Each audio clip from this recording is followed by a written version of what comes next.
Chapter 9. Man and Man. Tarzan of the Apes lived on in his wild jungle existence with little change for several years, only that he grew stronger and wiser, and learned from his books more and more of the strange worlds which lay somewhere outside his primeval forest. To him life was never monotonous or stale. There was always Pisa, the fish, to be caught in the many streams and the little lakes, and Saber, with her ferocious cousins, to keep one ever on the alert and give zest to every instant that one spent upon the ground. Often they hunted him, and more often he hunted them. But though they never quite reached him with those cruel, sharp claws of theirs, yet there were times when one could scarce have passed a thick leaf between their talons and his smooth hide. Quick was Saber, the lioness, and quick were Numa and Sheeta, but Tarzan of the Apes was lightning. With Tantor the elephant he made friends. How? Ask not. But this is known to the denizens of the jungle, that on many moonlight nights Tarzan of the Apes and Tantor, the elephant, walked together, and where the way was clear Tarzan rode, perched high upon Tantor's mighty back. Many days during these years he spent in the cabin of his father, where still lay, untouched, the bones of his parents and the skeleton of Kayla's baby. At 18 he read fluently and understood nearly all he read in the many and varied volumes on the shelves. Also could he write with printed letters, rapidly and plainly, but script he had not mastered, for though there were several copybooks among his treasure, there was so little written English in the cabin that he saw no use for bothering with this other form of writing, though he could read it laboriously. Thus, at 18 we find him, an English lordling, who could speak no English, and yet who could read and write his native language. Never had he seen a human being other than himself, for the little area traversed by his tribe was watered by no greater river to bring down the savage natives of the interior. High hills shut it off on 3 sides, the ocean on the 4th. It was alive with lions and leopards and poisonous snakes. Its untouched mazes of matted jungle had as yet invited no hardy pioneer from the human beasts beyond its frontier. But as Tarzan of the Apes sat one day in the cabin of his father delving into the mysteries of a new book, the ancient security of his jungle was broken forever. At the far eastern confine a strange cavalcade strung in single file over the brow of a low hill. In advance were 50 black warriors armed with slender wooden spears with ends hard baked over slow fires, and long bows and poisoned arrows. On their backs were oval shields, in their noses huge rings, while from the kinky wool of their heads protruded tufts of gay feathers. Across their foreheads were tattooed 3 parallel lines of color, and on each breast 3 concentric circles. Their yellow teeth were filed to sharp points, and their great protruding lips added still further to the low and bestial brutishness of their appearance. Following them were several hundred women and children, the former bearing upon their heads great burdens of cooking pots, household utensils, and ivory. In the rear were 100 warriors, similar in all respects to the advance guard. That they more greatly feared an attack from the rear than whatever unknown enemies lurked in their advance was evidenced by the formation of the column. And such was the fact, for they were fleeing from the white man's soldiers who had so harassed them for rubber and ivory that they had turned upon their conquerors one day and massacred a white officer and a small detachment of his black troops. For many days they had gorged themselves on meat, but eventually a stronger body of troops had come and fallen upon their village by night to revenge the death of their comrades. That night the black soldiers of the white man had had meat aplenty, and this little remnant of a once powerful tribe had slunk off into the gloomy jungle toward the unknown and freedom. But that which meant freedom and the pursuit of happiness to these savage blacks meant consternation and death to many of the wild denizens of their new home. For 3 days the little cavalcade marched slowly through the heart of this unknown and untracked forest, until finally, early in the 4th day, they came upon a little spot near the banks of a small river, which seemed less thickly overgrown than any ground they had yet encountered. Here they set to work to build a new village, and in a month a great clearing had been made, huts and palisades erected, plantains, yams, and maize planted, and they had taken up their old life in their new home. Here there were no white men, no soldiers, nor any rubber or ivory to be gathered for cruel and thankless taskmasters. Several moons passed by ere the blacks ventured far into the territory surrounding their new village. Several had already fallen prey to old Saber, and because the jungle was so infested with these fierce and bloodthirsty cats, and with lions and leopards, the ebony warriors hesitated to trust themselves far from the safety of their palisades. But one day, Kulonga, a son of the old king, Mbonga, wandered far into the dense mazes to the west. Warily he stepped, his slender lance ever ready, his long oval shield firmly grasped in his left hand close to his sleek ebony body. At his back his bow, and in the quiver upon his shield many slim, straight arrows, well smeared with the thick, dark, tarry substance that rendered deadly their tiniest needle prick. Night found Kulonga far from the palisades of his father's village, but still headed westward, and climbing into the fork of a great tree, he fashioned a rude platform and curled himself for sleep. 3 miles to the west slept the tribe of Kerchak.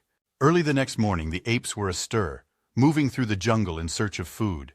Tarzan, as was his custom, prosecuted his search in the direction of the cabin, so that by leisurely hunting on the way, his stomach was filled by the time he reached the beach.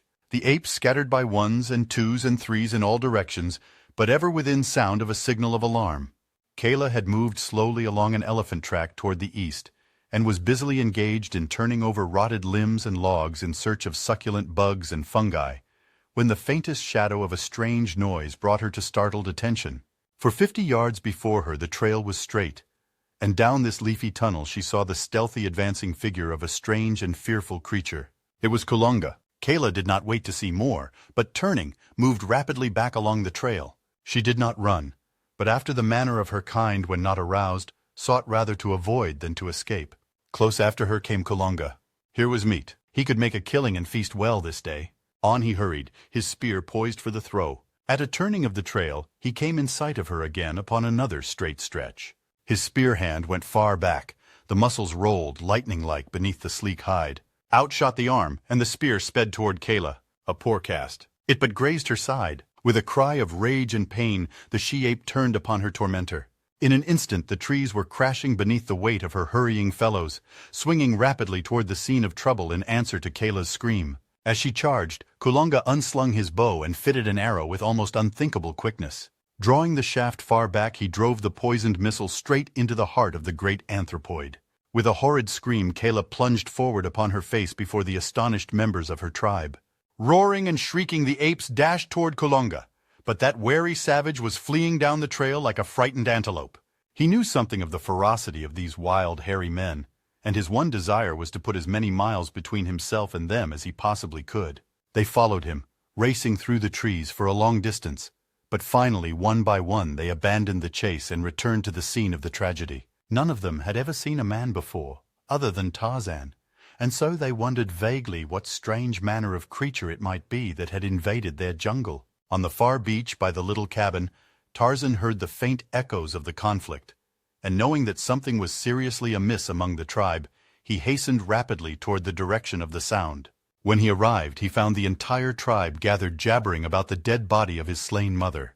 Tarzan's grief and anger were unbounded. He roared out his hideous challenge time and again. He beat upon his great chest with his clenched fists, and then he fell upon the body of Kayla and sobbed out the pitiful sorrowing of his lonely heart. To lose the only creature in all his world who ever had manifested love and affection for him was the greatest tragedy he had ever known. What though Kayla was a fierce and hideous ape? To Tarzan she had been kind, she had been beautiful. Upon her he had lavished, unknown to himself, all the reverence and respect and love that a normal English boy feels for his own mother. He had never known another, and so to Kayla was given, though mutely, all that would have belonged to the fair and lovely Lady Alice had she lived.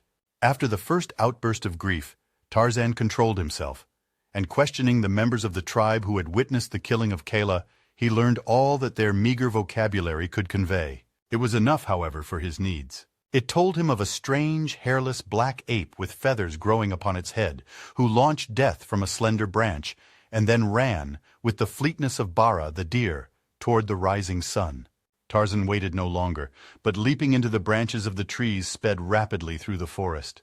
He knew the windings of the elephant trail along which Kayla's murderer had flown, and so he cut straight through the jungle to intercept the black warrior who was evidently following the tortuous detours of the trail. At his side was the hunting knife of his unknown sire, and across his shoulders the coils of his own long rope. In an hour he struck the trail again, and coming to earth examined the soil minutely. In the soft mud on the bank of a tiny rivulet, he found footprints such as he alone in all the jungle had ever made, but much larger than his. His heart beat fast. Could it be that he was trailing a man? One of his own race? There were two sets of imprints pointing in opposite directions, so his quarry had already passed on his return along the trail. As he examined the newer spoor, a tiny particle of earth toppled from the outer edge of one of the footprints to the bottom of its shallow depression. Ah, the trail was very fresh. His prey must have but scarcely passed. Tarzan swung himself to the trees once more, and with swift noiselessness sped along high above the trail. He had covered barely a mile when he came upon the black warrior standing in a little open space. In his hand was his slender bow to which he had fitted one of his death-dealing arrows. Opposite him across the little clearing stood Horta, the boar, with lowered head and foam-flecked tusks, ready to charge. Tarzan looked with wonder upon the strange creature beneath him, so like him in form and yet so different in face and color. His books had portrayed the Negro, but how different had been the dull, dead print to this sleek thing of ebony, pulsing with life. As the man stood there with taut drawn bow, Tarzan recognized him not so much the Negro as the archer of his picture book. A stands for archer. How wonderful! Tarzan almost betrayed his presence in the deep excitement of his discovery. But things were commencing to happen below him. The sinewy black arm had drawn the shaft far back. Horta, the boar, was charging, and then the black released the little poisoned arrow, and Tarzan saw it fly with the quickness of thought and lodge in the bristling neck of the boar. Scarcely had the shaft left his bow ere Kulonga had fitted another to it, but Horta, the boar, was upon him so quickly that he had no time to discharge it. With a bound, the black leaped entirely over the rushing beast, and turning with incredible swiftness, planted a second arrow in Horta's back. Then Kulonga sprang into a nearby tree. Horta wheeled to charge his enemy once more. A dozen steps he took, then he staggered and fell upon his side. For a moment his muscles stiffened and relaxed convulsively. Then he lay still. Kulonga came down from his tree.